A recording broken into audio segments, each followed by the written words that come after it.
Hello friends, இந்த வீடியோவில் நம்ம பார்க்க போகிற ரெசிபி என்னென்னா உருளைக்கிழங்கு பட்டாணி குருமா.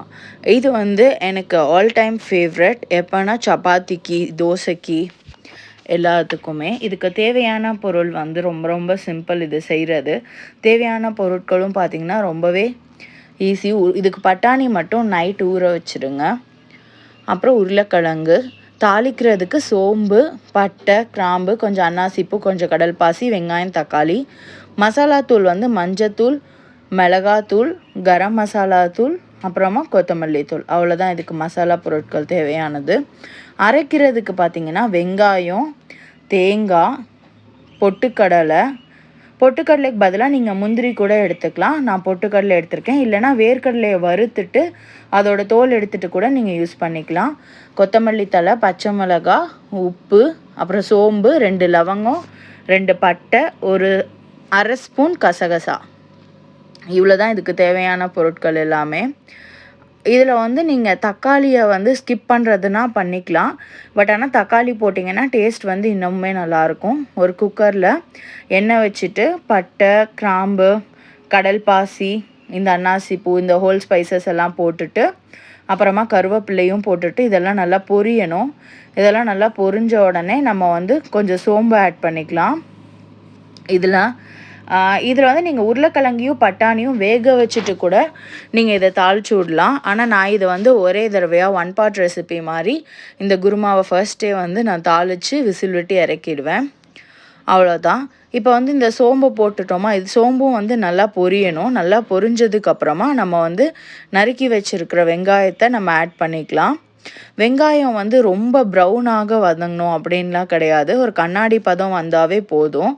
ரொம்ப வதக்கணும் அப்படின்னு அவசியம் இல்லை. இப்போ நம்ம தக்காளி ஆட் பண்ணிக்கலாம். இப்போ வெங்காயம், தக்காளி ரெண்டுமே நல்லா வதங்கிட்டுருக்கு. இப்போ நம்ம அரைக்கிறதுக்கு தேவையான பொருளெல்லாம் நான் எடுத்து வச்சுருந்தேன் இல்லையா, அதெல்லாம் நம்ம மிக்சிக்கு ட்ரான்ஸ்ஃபர் பண்ணிக்கலாம். இதில் நீங்கள் கசகசா வேணும்னா யூஸ் பண்ணலாம். அப்படி இல்லைன்னா அதை நீங்கள் ஸ்கிப் கூட பண்ணிக்கலாம். மற்ற இதெல்லாம் ஒன்றொன்னா நம்ம மிக்சிக்கு ட்ரான்ஸ்ஃபர் பண்ணிக்கலாம். இதில் நீங்கள் தேங்காயை கம்மி பண்ணுறதுனால பண்ணிக்கலாம். இல்லை தேங்காய் இன்னும் கொஞ்சம் கூட ஜாஸ்தி போடுறதுனா கூட போட்டுக்கலாம். முந்திரி பருப்பு போட்டிங்கன்னா நீங்கள் தேங்காவை கூட இன்னும் கொஞ்சம் கம்மி பண்ணிக்கலாம். பூண்டு, இஞ்சி இதெல்லாமே நம்ம சேர்க்குறோம். பச்சை மிளகா நான் 3 சேர்த்துருக்கேன். உங்களுக்கு காரம் ஜாஸ்தியாக வேணும்னா நீங்கள் இன்னும் 1 கூட சேர்த்துக்கலாம். ஆனால் நம்ம மிளகாத்தூளும் சேர்க்குறோம். அதையும் பார்த்துட்டு நீங்கள் காரத்துக்கு தகுந்த மாதிரி நம்ம அட்ஜஸ்ட் பண்ணிக்கலாம். இப்போ எல்லாத்தையும் சேர்த்தாச்சு. கொத்தமல்லி தழையும் சேர்த்துட்டு நம்ம இதை அரைச்சிக்கலாம். அதுக்குள்ளே சைடில் பார்த்தா தக்காளி வெந்திருக்கும். வெந்தது நல்லா வதங்கி இருக்கும். வதங்குறப்பவே பாதி வெந்துருச்சு. இப்போ நம்ம உருளைக்கிழங்கு ஆட் பண்ணிக்கலாம்.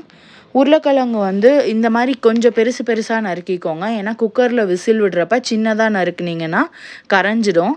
அதனால் கொஞ்சம் பெரிய சைஸாகவே உருளைக்கிழங்கு நறுக்கிக்கோங்க. அப்போ தான் அது கரையாமல் இருக்கும்.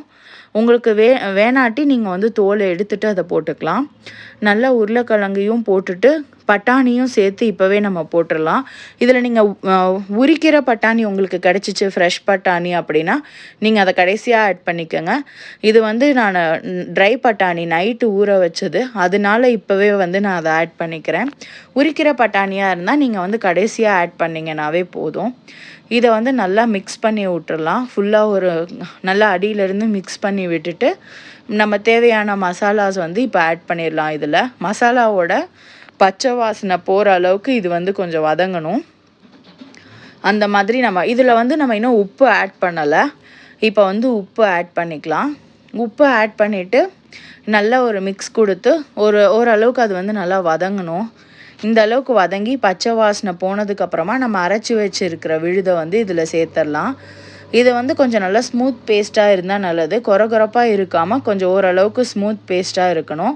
அதுவும் இல்லாமல் இது நல்லா மிக்ஸ் ஆகணும். அந்த கிரேவியோடு நல்லா மிக்ஸ் பண்ணிவிட்டு இப்போ இந்த குருமாவை நீங்கள் ஃபஸ்ட்டு தண்ணி ஊற்றாமல் ஒரு 2-3 நிமிஷம் விடுங்க. அப்போ அந்த எண்ணெய் பிரிஞ்சு வரும். எண்ணெய் பிரிஞ்சு வந்ததுக்கப்புறமா உங்களுக்கு தேவையான அளவுக்கு தண்ணியை ஆட் பண்ணிக்கலாம். இப்போவே நீங்கள் உப்பு காரம் செக் பண்ணக்கூடாது. தண்ணியை ஆட் பண்ணதுக்கப்புறமா ஒரு கொதி வரும் இல்லையா, அப்போ நம்ம செக் பண்ணிக்கலாம்.